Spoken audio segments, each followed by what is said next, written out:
What makes the difference to our health? Let's start with the earth beneath our feet. Because the health of our planet is connected to our own health. Take the air we breathe. Illness is worsening with pollution. The rising temperatures we feel, increasing risks from existing health conditions. Climate impacts often hitting the vulnerable the hardest. But through partnership, we can transform healthcare. Sectors working together locally, countries collaborating globally, innovating to create ever more accessible medicines, building a more equitable and sustainable future with health systems ready to serve billions of lives. Lives as unique as their own genetic blueprints, revealing patterns and insights, genetic clues that human ingenuity is uncovering, amplified by pioneering technologies, progressing our understanding of disease. Diseases that scientists are deciphering with the help of AI, advancing treatments that could transform lives. Science is bringing people together, exploring a world of connections, making a big difference to our health. Is it possible to help more patients without increasing our environmental impact? Here's how we address this big challenge. In just 5 years, the number of patients helped by our diabetes and obesity medicines has jumped by close to 50%. But more patients mean more production, and more production usually means a bigger environmental impact. So what can we do? I asked Dorede Nielsen, who heads up our corporate environmental strategy, about this. Growth and environmental footprint have been tied together for many years, but we want to break this connection and decouple the growth from the footprint. When Dorede points to decoupling as the solution, what does that actually mean? Let me explain.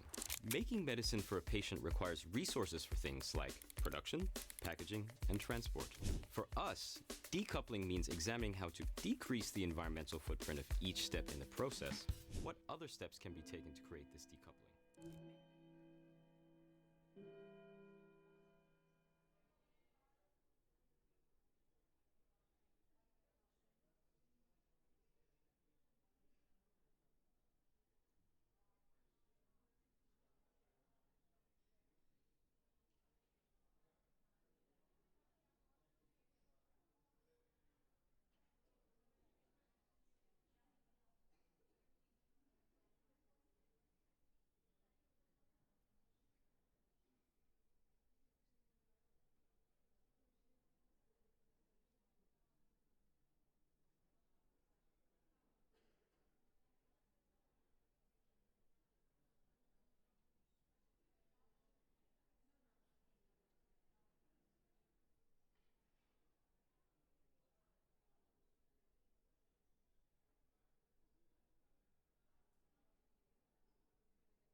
Olá novamente. Regressamos para a última mesa redonda do dia, dieta planetária e a sustentabilidade dos sistemas alimentares. Eu recordo que podem utilizar o QR Code para colocar as questões aos oradores. Convido a juntar-se a nós Marco Springman, professor e investigador em mudanças climáticas, sistemas alimentares e saúde no Instituto de Saúde Global da University College London, investigador sénior em meio ambiente e saúde no Instituto de Mudanças Ambientais da Universidade de Oxford e coautor da publicação Planetary Diet. Please.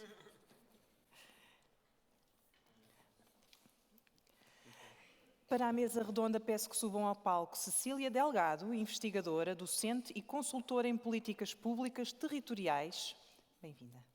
Sistemas alimentares urbanos e alterações climáticas na nova Faculdade de Ciências Sociais e Humanas e presidente da Associação Nacional Alimentar Cidades Sustentáveis. Isabel Sousa, professora catedrática no Departamento de Ciências e Engenharia dos Biosistemas do Instituto Superior de Agronomia da Universidade de Lisboa. Bem-vinda. Maria João Gregório, diretora do Programa Nacional para a Promoção da Alimentação Saudável da Direção-Geral de Saúde, bem-vinda, e professora auxiliar na Faculdade de Ciências da Nutrição e Alimentação da Universidade do Porto. E Helena Real, secretária na Associação Portuguesa de Nutrição, secretária-geral, peço desculpa, na Associação Portuguesa de Nutrição e professora auxiliar no Instituto Universitário de Ciências da Saúde. A moderação é de Alexandra Bento, coordenadora do Departamento de Alimentação e Nutrição do Instituto Nacional de Saúde, Dr. Ricardo Jorge. Bem-vinda.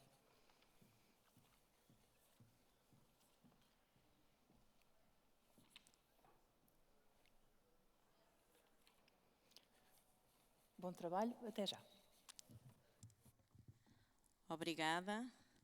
Muito boa tarde a todos. Devo-vos dizer que pessoalmente é um enorme gosto estar aqui neste congresso e é um enorme gosto pela temática, mas também por quem a organiza.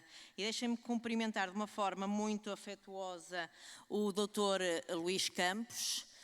De facto, o Dr. Luís Campos teve a enorme capacidade de colocar na agenda este tema que é de tanta importância para todos nós, para a população, para a saúde da população e para a saúde do planeta, no dia em que se lembrou, com um conjunto de outros, criar o Conselho Português para a Saúde e o Ambiente, e que daí resultaram duas coisas que eu acho que são extraordinárias, Dr. Luís Campos: o Observatório e, ao mesmo tempo, este congresso que vai na sua segunda jornada, e acho que os temas falam por si, a quantidade de inscritos fala por si. Eu acho que só isso dá prazer a todos nós estarmos presentes.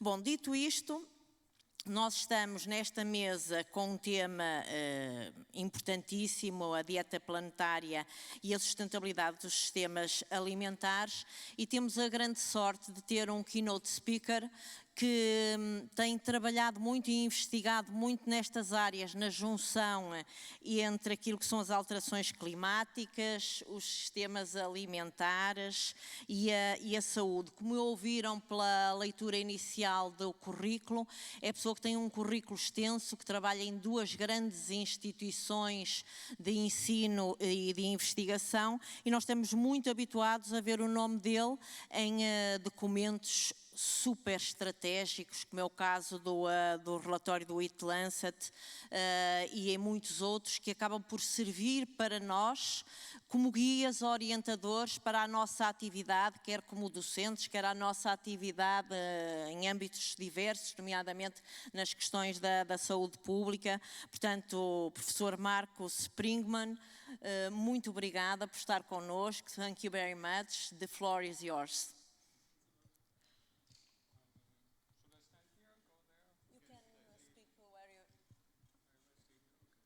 Can you all hear me? Yeah? Oh, wow, loud. Yes. Okay. It's nice. Now is the opportunity to exercise some English. I hope that's okay. If something is unclear, just shout, you know. So thanks a lot for the invitation. I'm very happy to be here. I need a clicker though, right? How can I hear maybe? Mm-hmm. Yeah, that works. Okay. So by now you're probably very much familiar with the environmental impacts of the food system. It's a major driver of climate change, a major driver of land use and biodiversity loss, a major user of freshwater resources, and a major polluter of terrestrial and aquatic systems. We found already like 6-7 years ago by now that if we don't change course, we run the risk of exceeding key planetary boundaries related to climate change, land use, water use, and biogeochemical flows. And one of the key aspects for staying within those planetary boundaries were dietary changes towards more plant-based diets. That's the green bar here.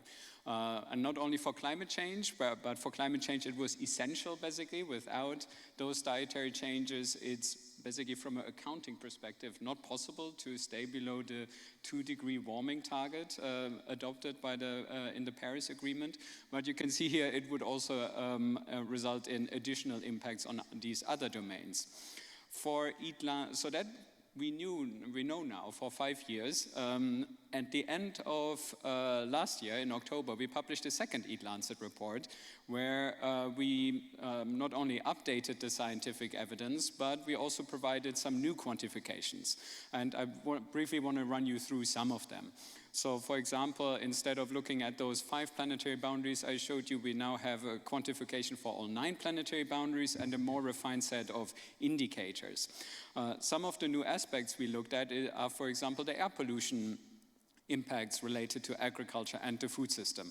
How does air pollution occur? Well, when you apply manure or fertilizer to fields, it decomposes, forms ammonia that can contribute to aerosol formation and then to particulate matter, which, when small enough, can enter your lungs and result in human health impacts. You might be surprised to see that the overwhelming majority of those ammonia emissions is due to animal source foods. It's not only that crops also need fertilizer, of course, but that shows you how much feed basically animals need to being turned into products and to grow. As a result, changing from what we currently eat to more plant-based diets has quite a big reduction potential here, in this case for ammonia emissions, and as you see on the right, also then from air pollution related to PM2.5, those are the small particulate matter particles, but also to ozone, which is related to methane emissions, which also predominantly occur in animal source foods, especially in ruminants. Related to this, we estimated that if we were able to change our diets towards those more plant-based diets, we could avert about 250,000 deaths globally, which, you know, is maybe moderate if you keep in mind that the global number of air pollution-related deaths is about 8 million. So it's not nothing, but it can be bigger in specific places where you have intensive agriculture. And what can also be fairly impactful are the economic impacts, as you can see here. We estimated the savings in these to exceed 1 trillion, just because people who have less air pollution have a higher labor productivity. And here you can see which regions have these intensive agricultural systems. So in these places, the agriculture-related air pollution impacts can be as high as 20%. We also looked at antimicrobial use in food systems. Here is a little sketch of how people think antimicrobials make their way from agriculture to humans. At the moment, the majority of all antimicrobials are used in agriculture, not in humans. And it is thought that through some pathway or another, that impacts also cases of antimicrobial resistance in humans. These pathways still need to be studied more, but what we could already do is quantify the pressure that antimicrobial use in agriculture basically puts on the system. And here we looked at ways specifically on how to reduce that pressure.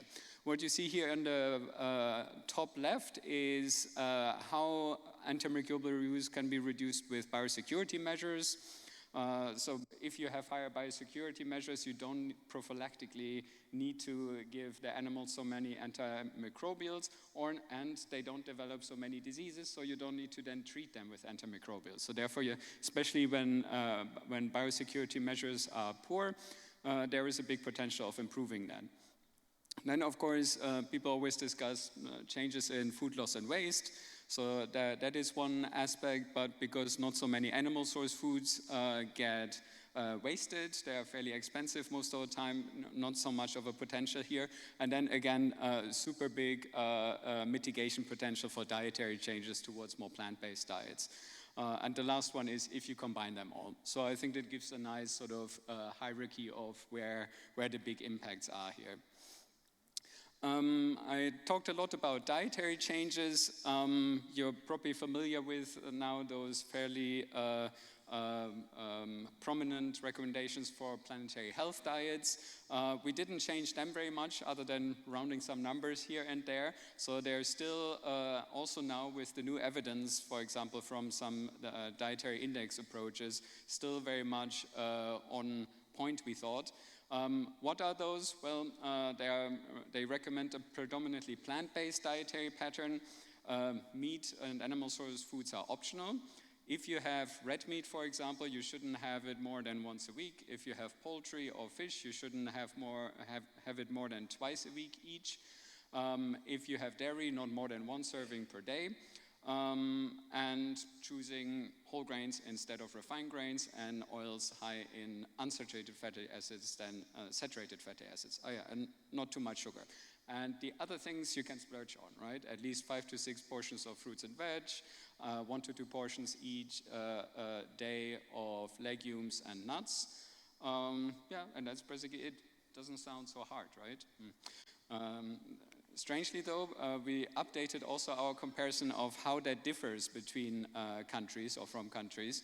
And you can see here that now for the first time we actually found that this 1 serving of red meat per week was even exceeded in low-income countries. This is predominantly pushed by the urban population in low-income countries, so there is still a very big gradient, but even in low-income settings now we have this really transition towards what we sometimes call Western diets, right? Which is really a reason for concern. Whereas the things on the top, whole grains, vegetables, fruits, nuts, legumes, as you can see, they're really underconsumed in most places still.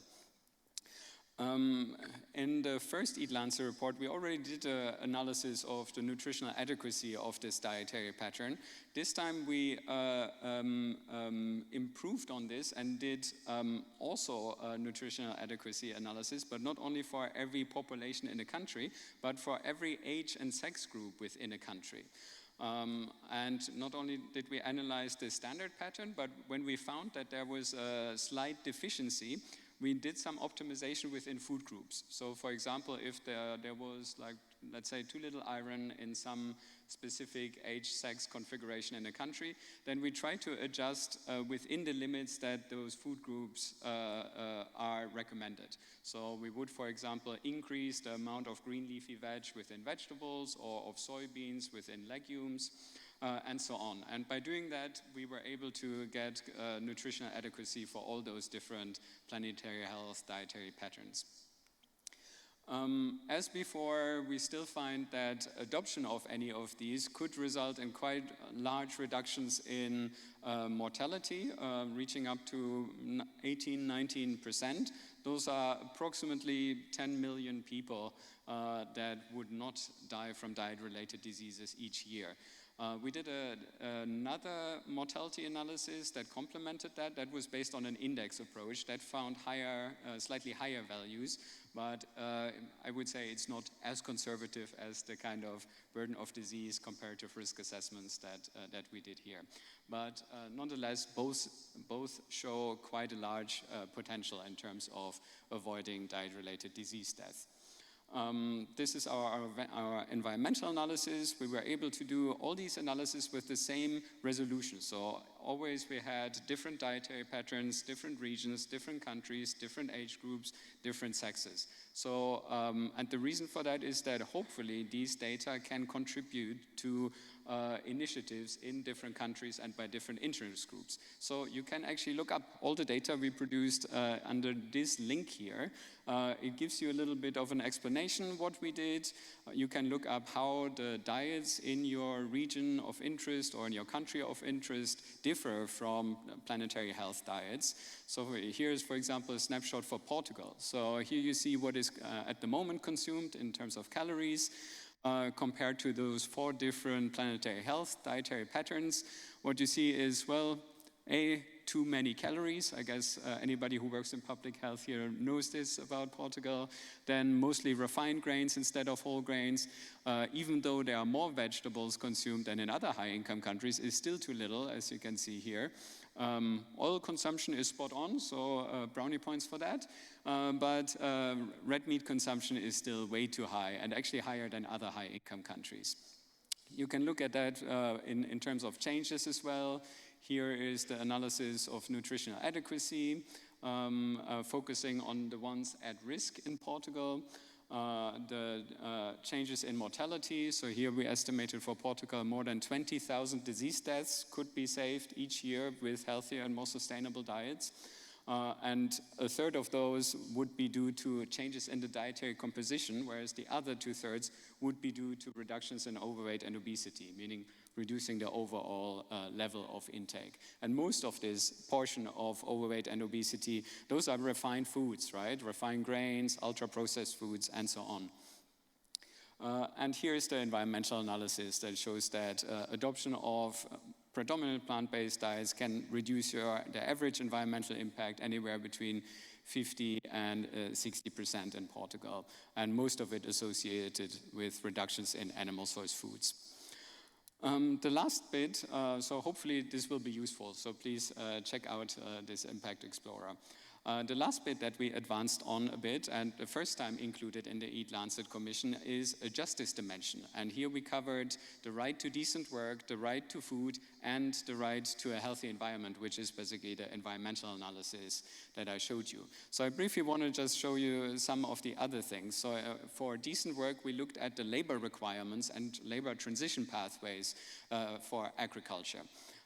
As with the environmental analysis, you also find here that much more labor, if you annualize it over the year and express in full-term labor equivalents, that's how they usually talk about it in this field, occurs for animal source foods compared to plant-based foods. So as a result, if we transition towards more plant-based diets, we see this reduction in the overall labor demand that we actually need.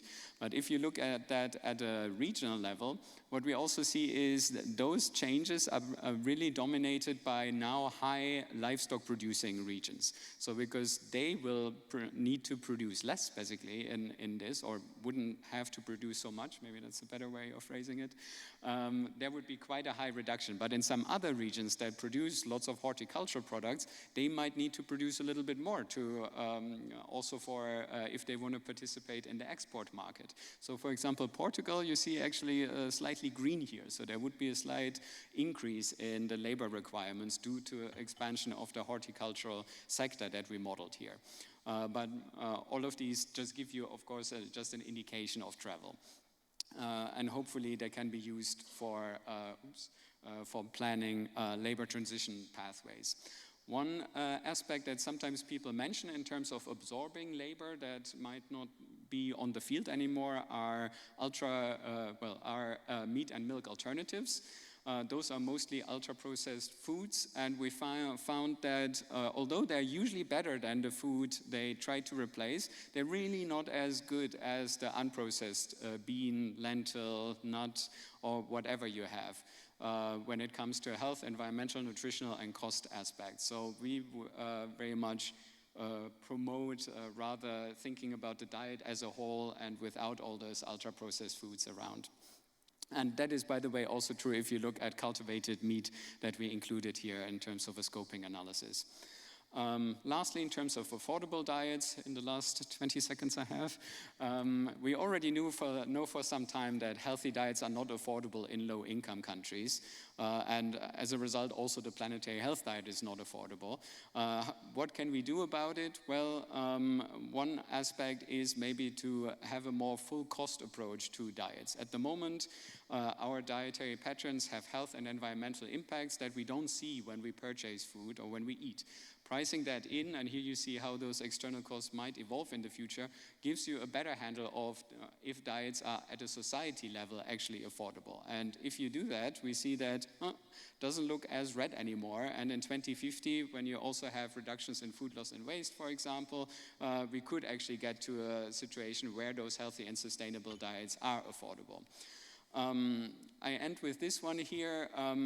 None of these changes come from nothing, and there really needs to be a lot of different food policies to shift the needle on this at a population level. We discussed a couple of those. I and my team did lots of analysis on some of them, for example, adjusting prices for climate damages, for the cost of illness, reforming agricultural subsidies, reforming dietary guidelines, and 2 new ones are on reform in school meals and reform in VATs. Value-added taxation on foods. And yeah, I'm looking forward to maybe discussing some of these aspects with you in the panel discussion. Thanks so much. Thank you, Marcus Springmann, for this insightful presentation. Nós vamos agora, escuso a apresentação das nossas convidadas. Tinha aqui algumas notas, mas como foram convidadas, mas ainda assim vou fazer um recordatório em relação àquilo que é a vossa principal atividade, porque temos connosco 4 convidadas, 4 conferencistas. A Cecília Delgado dedica muito tempo da sua investigação a estas questões. Dizer-vos que ela é investigadora na Faculdade de Ciências Sociais e Humanas e também é presidente da Associação Alimentar Cidades Sustentáveis. A Isabel Sousa é professora catedrática do Instituto Superior de Agronomia e lembrar também que é ex-coordenadora do Centro de Investigação LIFE. Maria João Gregório é professora na Faculdade de Ciências da Nutrição e Alimentação da Universidade do Porto e é diretora do Programa Nacional de Promoção da Alimentação Saudável, da Direção-Geral de Saúde, e a Helena Real é professora do Instituto Universitário de Ciências da Saúde e é secretária-geral da Associação Portuguesa de Nutrição. Ou seja, temos aqui um conjunto de colegas que têm um perfil bastante distinto, mas sempre com foco nos sistemas alimentares sustentáveis.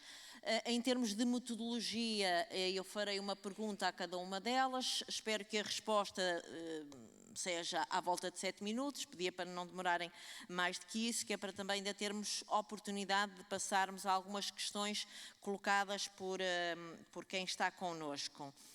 Cecília, a pergunta que lhe faço é com base na sua investigação científica, em políticas públicas, na articulação entre o ordenamento do território, os sistemas alimentares e o desenvolvimento local, quais são, na sua opinião, os principais desafios para tornar o sistema alimentar mais sustentável em Portugal? Muito obrigada. Eu queria começar por agradecer a generosidade do convite do Dr. Luís Campos, que me surpreendeu, e a primeira coisa que eu disse é: eu não entendo nada de saúde, mas acho que ao fim do dia percebo porque estou aqui e espero que os meus desafios respondam à justificação da importância de estar aqui. Eu vou começar por explicar o que é um sistema alimentar, porque parece fácil, mas não é. Aliás, porque o próprio conceito evolui e não há ainda uma total concordância sobre ele. Eu adotei um conceito de sistema alimentar que é da City London Policy, não é da UCL, e que eu penso, vou tentar explicar muito rapidamente. Então, no centro deste sistema alimentar temos da produção ao consumo, porque nós não podemos falar em alimentos sem falarmos em produção. E aquilo que nós chamamos a cadeia alimentar, que vai da produção ao transporte, à distribuição, ao consumo e depois aquilo que se chama desperdício, mas que nós já alterámos o nome para recursos, porque, na verdade, o desperdício é um recurso, pode ser um recurso utilizado noutros níveis de alimentação, mas também pode ser utilizado para a produção de fertilizantes. Portanto, estamos a falar das questões também de circularidade. À volta deste centro há as políticas, que são centrais, e já muito aqui falámos sobre políticas, há a saúde, e por isso é que estamos aqui, há o ambiente, e daqui o tema deste congresso, há também as questões sociais e as questões económicas, e já vimos que as questões económicas também são preponderantes. Só para vos dar uma ideia, há aqui 2 temas que são fulcrais e que a nível de sistemas alimentares, nós trabalhamos muito com o desenvolvimento de estratégias alimentares.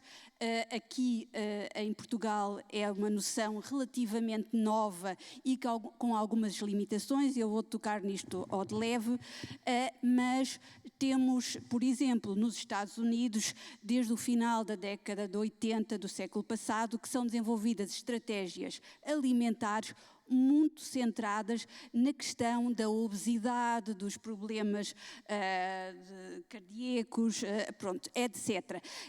No fundo, este desenvolvimento de estratégias alimentares tem sempre um ponto de entrada, e o ponto de entrada da saúde é realmente um ponto de entrada muito relevante e cada vez mais relevante, e como o resto do painel saberá ainda mais do que eu explicar, porque as doenças a nível de saúde provocadas por maus dietas alimentares são cada vez mais prementes e com custos económicos. E temos também muitas estratégias alimentares que têm como ponto de entrada o clima, ambiente, sustentabilidade, porque nós sabemos que a nossa alimentação tem um impacto muito direto nas questões do clima, que passa pela produção, que passa pelo transporte dos alimentos, que passa pelo desperdício alimentar. Posto isto, eu vou passar àquilo que eu considero ser os desafios. O primeiro desafio é a fragmentação das políticas existentes. Portugal tem um conjunto de políticas bastante substanciado, tem um Programa Nacional para a Alimentação Sustentável desde 2012, tem o roteiro para a neutralidade carbónica, tem um programa, um banco de terras, descobri hoje também um programa para a saúde mental, que eu vou fazer aqui já uma ponte muito rápida, não sei se sabem, mas há estudos, há evidência científica que os hortelãos urbanos têm uma melhor saúde mental e física, exatamente porque estão em contacto com a natureza. Portanto, esta articulação é premente. Mas esta articulação, que tem que ser feita também com o clima, eu, por exemplo, analisei um conjunto de planos municipais de ação climática e a questão da alimentação, agricultura, saúde estava ausente. Nós já percebemos que não, ela também tem que ser inserida.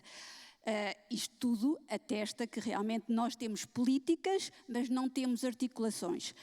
Essas políticas são visões muito em silos, o que nós não temos é uma visão estratégia. Além dessas políticas, nós temos que pensar também a níveis territoriais. E aí temos a estrutura nacional, as políticas nacionais, temos algumas políticas regionais, municipais e, como foi hoje referido de manhã, também a importância da freguesia, a importância da proximidade com as pessoas. Só uma curiosidade, o PRR apoiou um projeto chamado RENAIS, Rede Nacional para a Alimentação Equilibrada e Sustentável. Esse projeto desenvolveu-se em vários municípios portugueses. Maioritariamente os atores envolvidos eram atores da parte da produção e um dos pedidos, uma das conclusões dessas reuniões de auscultação das pessoas é: nós queremos uma política alimentar. Ora, nós já temos uma política alimentar, ela pode ter limites, mas nós já a temos, portanto, isto aqui eu quero reforçar a importância desta articulação de políticas a nível, aos diferentes níveis estruturais. Podia dar um outro exemplo dessa dificuldade de articulação. Como muitos de vocês saberão, os municípios têm competências para a gestão das cantinas escolares, mas não têm competências para a gestão da produção local. E, portanto, este é o meu primeiro desafio: a fragmentação política, a desarticulação, a visão em silos, a ausência de uma visão holística. O segundo desafio prende-se com esta desconexão entre a produção e o consumo. Nós consumimos, mas não sabemos aquilo que produzimos, ou alguns de nós sabem, e a realidade é que nós não produzimos o que precisamos de consumir. Vou-vos dar um exemplo muito flagrante, que foi dado aqui também pelo colega. Nós precisamos de transitar para dietas mais vegetarianas, que dependam menos da proteína animal. Portugal não é autossuficiente em leguminosas.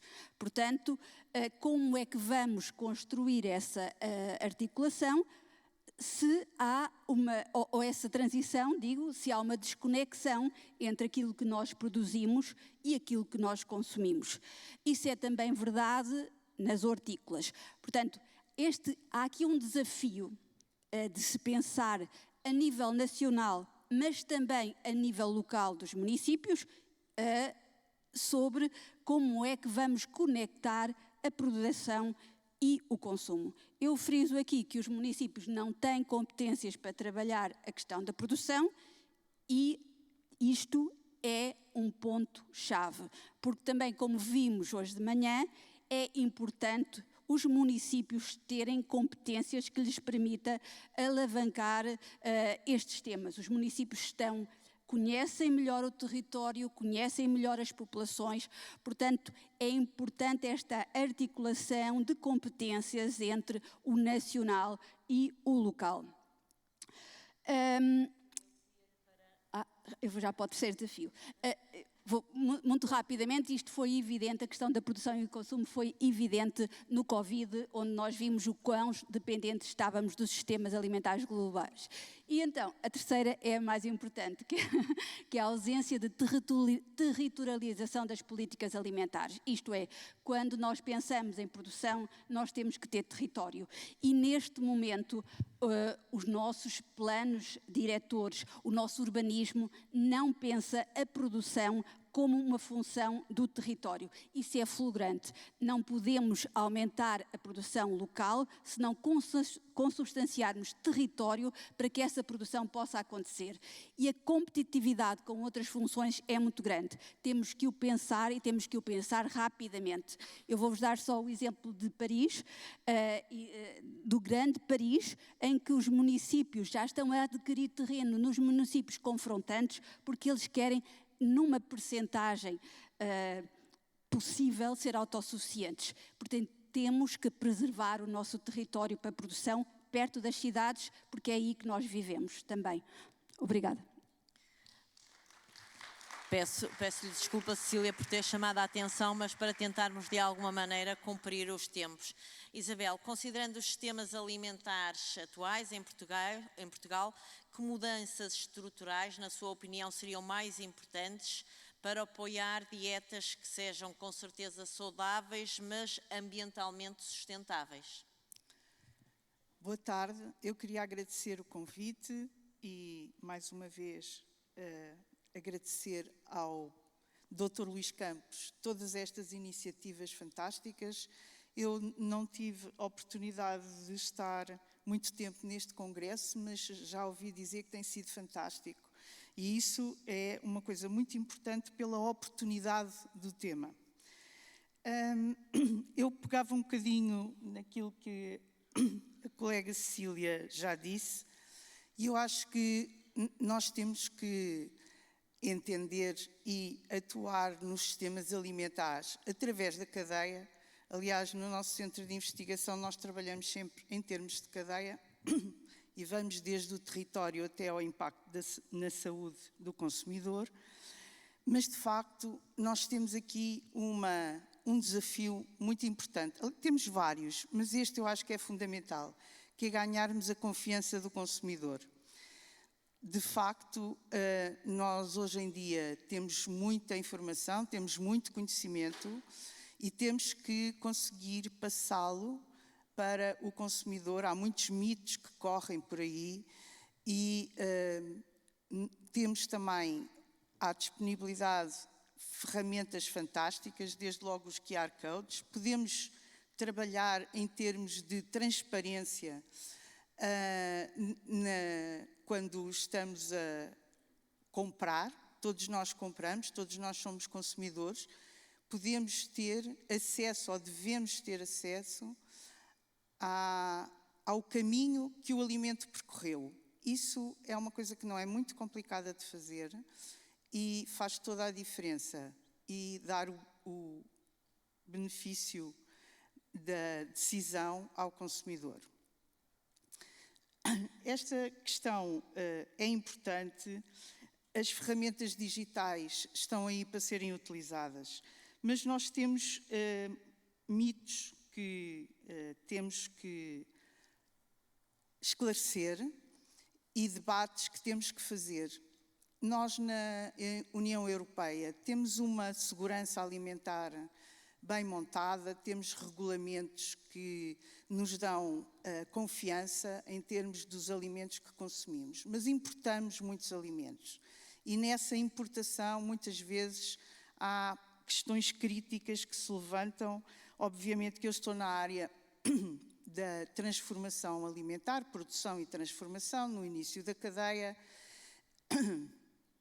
e nós sabemos que esta questão do consumo local e da produção local é fundamental, não só em termos de independência, de soberania, mas também em termos de segurança alimentar.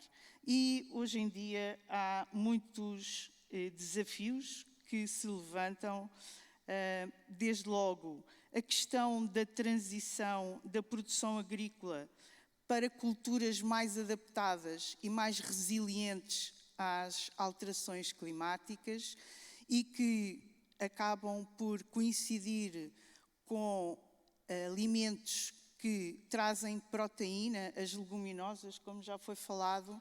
Há muitas leguminosas resilientes às alterações climáticas que, para além disso, têm um efeito regenerador no solo. Enfim, de facto, também a propósito das práticas agrícolas, e isto são políticas que têm que ser levadas muito a sério, nós temos que começar a incentivar as boas práticas agrícolas, a agricultura regenerativa, que não só utiliza o nosso solo, como o recupera. Nós precisamos de recuperar os nossos solos. Muitos deles estão exauridos de práticas intensivas e abusivas, e hoje em dia já há muito conhecimento e tem que ser incentivado e priorizado. Por isso, os nossos políticos têm que dar aqui serem flexíveis e terem, de facto, as decisões consubstanciadas na ciência. É aí que eu acho que nós vamos conseguir a confiança do consumidor, é trazer mais ciência para a discussão, acabar com estes rumores e sentar em dados científicos comprovados e, de facto, nós temos a questão da reindustrialização, não só na Europa, mas em Portugal, mas também da reutilização eficiente dos nossos solos. Como a Cecília também dizia, nós temos muitos solos que estão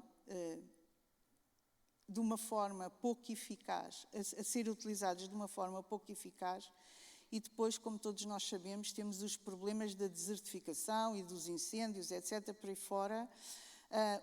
Esta acumulação nas cidades, enfim, tudo isto traz desafios que nós que estamos na academia, que estamos em lugares de decisão, temos que olhar para estes desafios e tornar estas oportunidades, como agora a questão já houve quando foi a guerra da Ucrânia. As guerras são horríveis e todos nós sofremos imenso com as notícias e os telejornais que nos trazem notícias horrorosas, mas temos que aproveitar esta escassez nos combustíveis de síntese e começar a trabalhar na utilização de fertilizantes, biofertilizantes produzidos localmente e em combustíveis renováveis e em energias renováveis.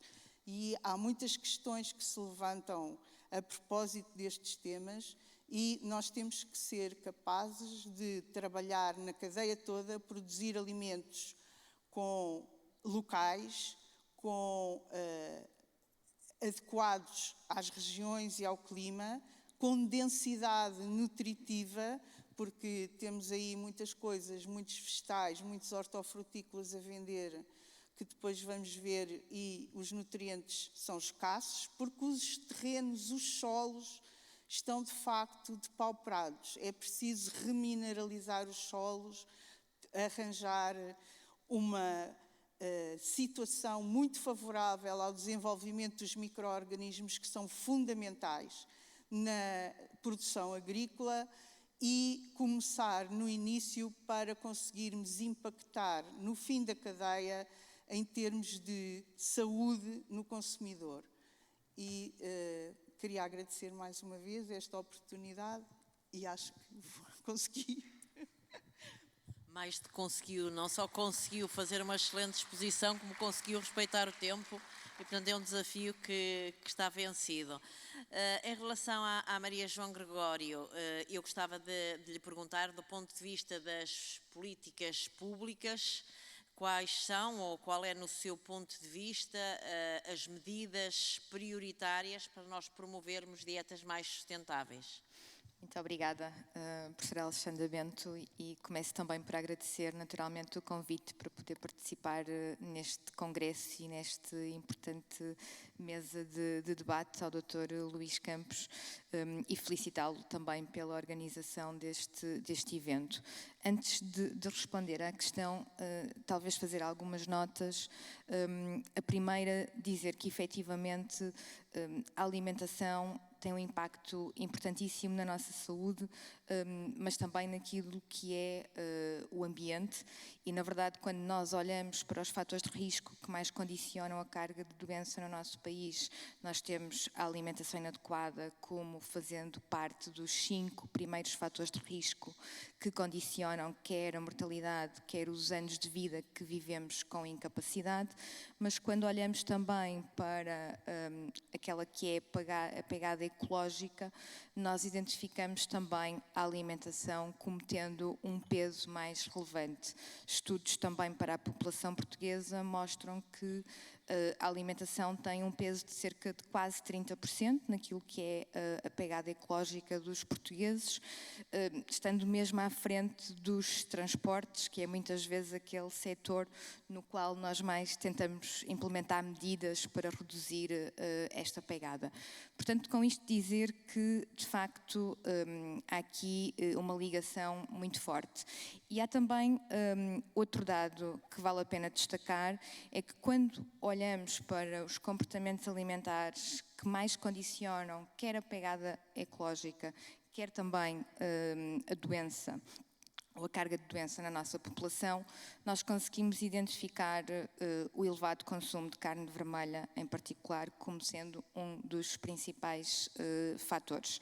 E, portanto, este é um ponto que eu acho que é relevante e muitas vezes a discussão que nós fazemos do ponto de vista daquilo que são as políticas públicas não são muito centradas nesta questão, por várias razões, que depois podemos voltar a elas, mas têm sido mais centradas em questões que talvez possam ser mais acessórias, como por exemplo a redução do desperdício alimentar, porque de facto não estamos a intervir, não é, a montante. Dito isto, dizer também que existem alguns trabalhos que avaliam de que forma é que os diferentes países ou os padrões de consumo alimentar dos diferentes países estão próximos daquilo que é a dieta planetária e que foi aqui apresentada pelo Marco Sprigman. E quando nós olhamos para esses dados, apesar de em todos os países o cenário ser extremamente negativo naquilo que é o alinhamento entre os padrões de consumo e a dieta planetária, a verdade é que Portugal, a par de outros países também do sul da Europa, é um dos países que tem menores desvios. E esses menores desvios devem-se provavelmente a Portugal ainda manter um padrão alimentar tradicional, nomeadamente do ponto de vista da dieta mediterrânica. Contudo, mais uma vez, aquilo que mais condiciona um resultado mais negativo e um maior afastamento é de facto o elevado consumo de carne.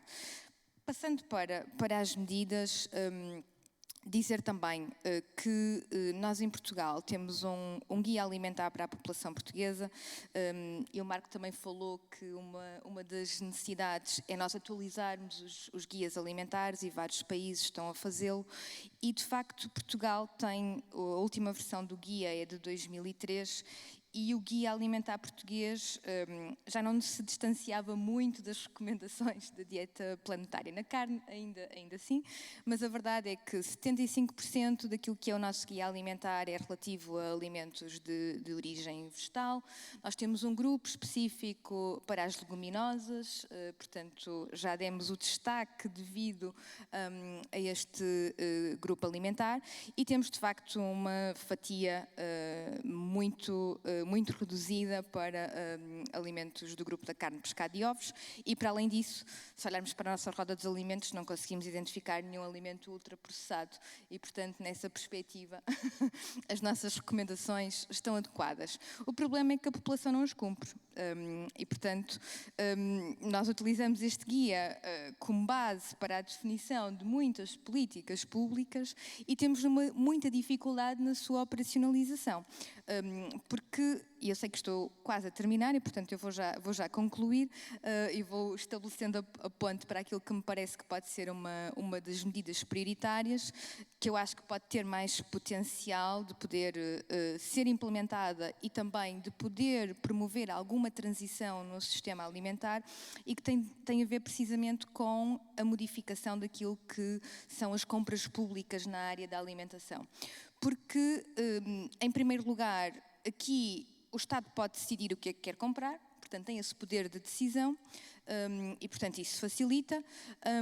Por outro lado, enquadra-se naquilo que é a agenda política e as prioridades políticas a nível da União Europeia, porque a verdade é que ao longo dos últimos anos quase todas as medidas que faziam parte da estratégia Farm to Fork não estão a ser concretizadas e estão quase todas elas com um atraso muito significativo na sua implementação e esta nova Comissão Europeia quase que deixou de fora a estratégia Farm to Fork, mas a única coisa que manteve foi de facto nós melhorarmos aquilo que são as nossas compras públicas, porque as compras públicas têm um peso significativo no PIB europeu, cerca de 16%, e portanto temos de facto aqui uma oportunidade. E portanto eu diria que esta é uma área que me parece que nós devemos de facto priorizar e ao longo dos últimos anos temos feito algum caminho nesta área, mas estamos ainda muito longe de ter, de facto, compras públicas na área da alimentação que estejam alinhadas com aquilo que são as recomendações para uma alimentação saudável e sustentável. E, fazendo a ponte com a questão da dificuldade na implementação do guia alimentar, nós, quando estabelecemos captações para as refeições escolares, nós nunca conseguimos cumprir aquilo que está definido no Guia Alimentar para a população portuguesa. E porquê? Porque de facto existe um desfazamento muito grande entre aquilo que é a valorização que a população faz e as normas sociais e culturais que estão associadas ao consumo de carne. A carne está associada a estatuto, está associada a um aumento da capacidade económica no acesso aos alimentos e nós quase que sempre que dizemos que uma refeição completa é uma refeição que tem carne, é o componente mais importante. E, portanto, eu acho que este também é um desafio grande que nós temos e eu acho que fico por aqui. Obrigada. Muito bem, e dá um mote excelente para a Helena, até porque destacou no conjunto vasto de medidas que se podiam equacionar, uma que de facto teria um impacto imenso, não só pelos resultados que teríamos, mas até pelo sinal que davam para outro setor e, portanto, acho que foi de facto um destaque muito, muito interessante. Eu gostaria de ouvir a Helena. A Maria João Gregório já fez aqui uma transição para as dificuldades, para os obstáculos. E eu acho que a Helena nos poderia dar aqui alguma nota de quando nós queremos promover hábitos alimentares que sejam saudáveis e ao mesmo tempo que sejam sustentáveis, o que é que nós temos como impedimentos para a sua implementação?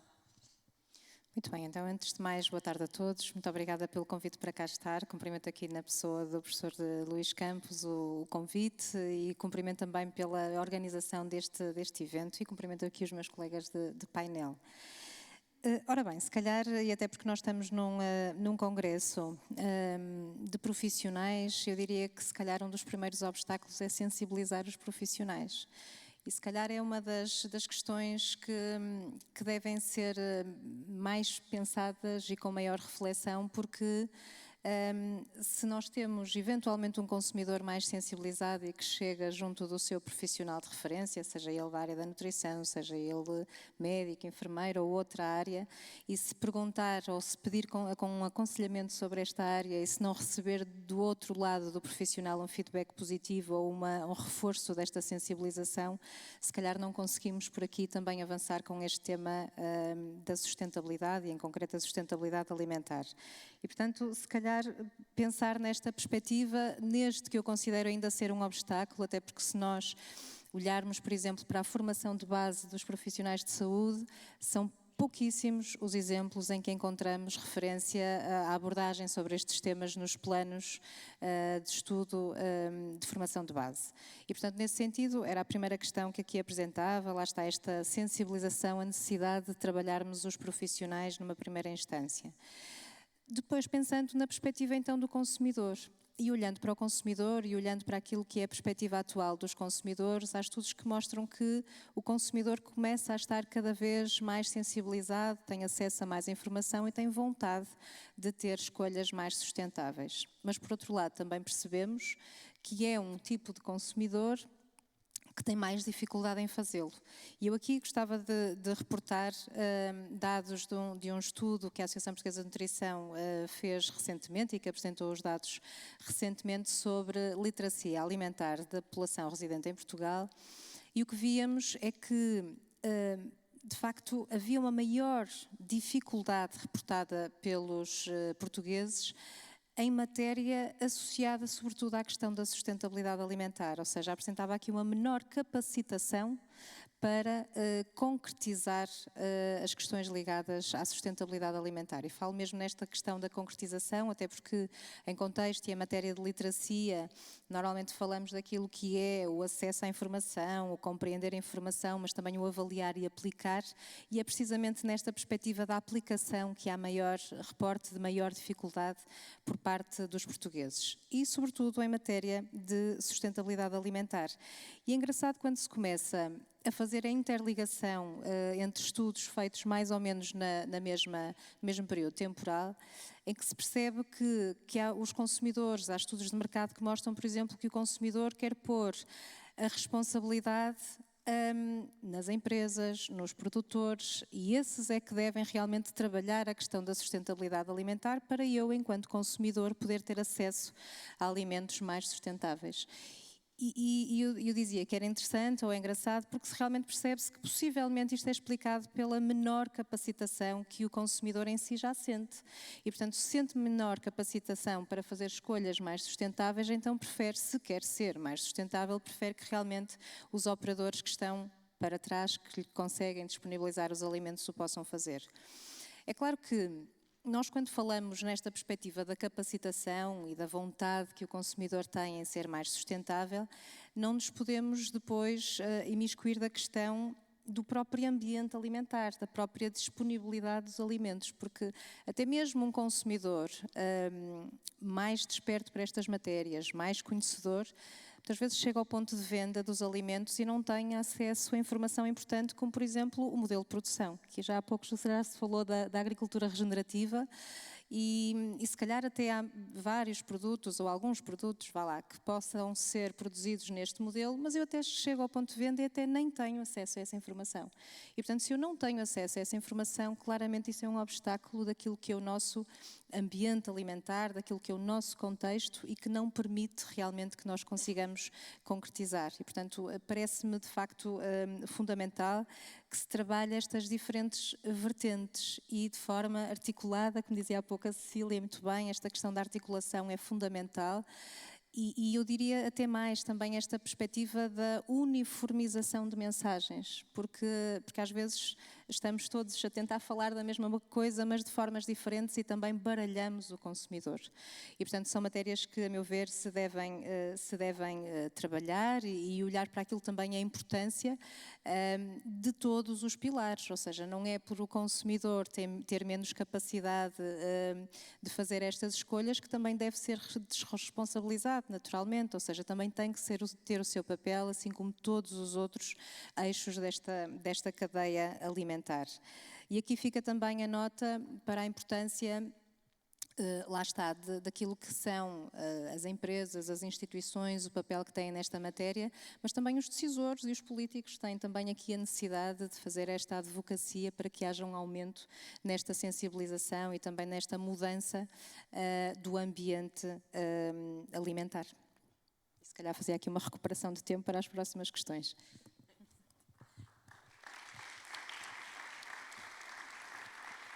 Eu devo-vos dizer que a quantidade de perguntas que nós temos deve ser revelador da importância do tema. E é muitos porquês, não é? Porquê, não é? Porquê que não se consegue, porquê que as políticas não avançam, porquê, não é? Porquê, muitos porquês, que eu acredito que as nossas convidadas, as nossas conferencistas tenham tentando levantar alguns porquês, mas mesmo assim impossível. Eu vou fazer uma pergunta a todos, porque como reparam estamos em cima do tempo, eu não sei se o Dr. Luís Campos nos deixa, mas eu mesmo assim vou fazer uma, é quase assim de sim ou não. É uma pergunta de provocação, eu trazia aqui muitas perguntas também na algebeira, mas esta vai ser mesmo de provocação. Provocação até porque é quase um nanosenso que a pergunta que vos vou fazer. Mas começo pela Helena, vamos agora ao contrário e acabamos no Marco. E o Marco, caso não tenham percebido, tem tradução de simultânea, portanto está-nos a perceber. Não sabe português, mas está-nos a perceber. A pergunta é, se nós pudéssemos, porque quando é necessário tomar decisões, e nomeadamente decisões políticas, ou se toma A ou se toma B, às vezes não é possível ser A ou B. Ora, se nós tivéssemos que atuar na produção ou no consumo, Helena, atuávamos na produção ou no consumo, e rapidamente, assim, pergunta para meio minuto, para resposta para meio minuto. Bem, apesar de achar que o consumo é realmente muito importante e tem que ser trabalhado bastante, eu acho que temos que começar pela produção, porque na realidade a produção depois pode, em certa medida, mudar aquilo que é o próprio ambiente alimentar e a disponibilidade de alimentos. É claro que se pudéssemos trabalhar em paralelo, tanto melhor, não é? Porque na realidade, ao mudar o ambiente e ao trabalharmos o consumo, as duas coisas no fundo andam aqui de mãos dadas. Portanto, é sem dúvida uma pergunta provocadora. É muito provocadora, Maria João. Se tivéssemos que concentrar esforços produção ou consumo? Eu vou ser coerente com aquela que foi a prioridade que eu identifiquei do ponto de vista das políticas públicas e, portanto, as compras públicas alteram a procura para condicionar a oferta e, portanto, eu escolheria o lado do consumo. Muito bem. Isabel? É consumo. Eu acho que a cadeia alimentar funciona bottom-up. Nós não conseguimos tão facilmente atuar na produção e temos mesmo é que centrar os esforços no consumo e isso depois sobe na cadeia, nas exigências. Cecília? Eu vou para a produção, porque sem território nós não temos soberania alimentar, não temos resiliência e tudo isto vai ser desarticulado, porque nós vamos depender dos sistemas alimentares globais e não é isso que nós queremos. Muito curta? Ou posso? Não, muito curta, é mesmo isso. Marco? Yeah, both of course, but I mean, if I were to choose, I would say during really since the 50s or so, since the Green Revolution, there was so much effort on increasing production and having higher yields. And I think the matter of diets and good diets, healthy diets, sustainable diets was really ignored for a very long time. So if there were to be some rebalancing with a greater focus on providing the right incentives for healthy and sustainable diets at the consumption level, I think that would be a strong motor for also getting production then aligned. Muito bem, thank you. Acho que tivemos um excelente painel. Peço-vos desculpa de não podermos mesmo colocar as perguntas que me vieram chegando. Elas são dezenas, devo-vos dizer, mas acho que temos aqui os elementos da mesa disponíveis para vos poderem responder, que não é resposta, é dialogar. Muito obrigada.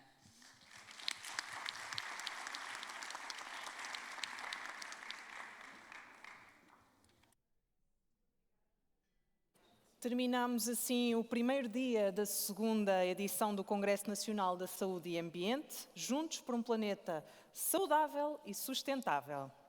Muito obrigada pela vossa presença e esperamos por vós amanhã às 9 horas. Boa tarde.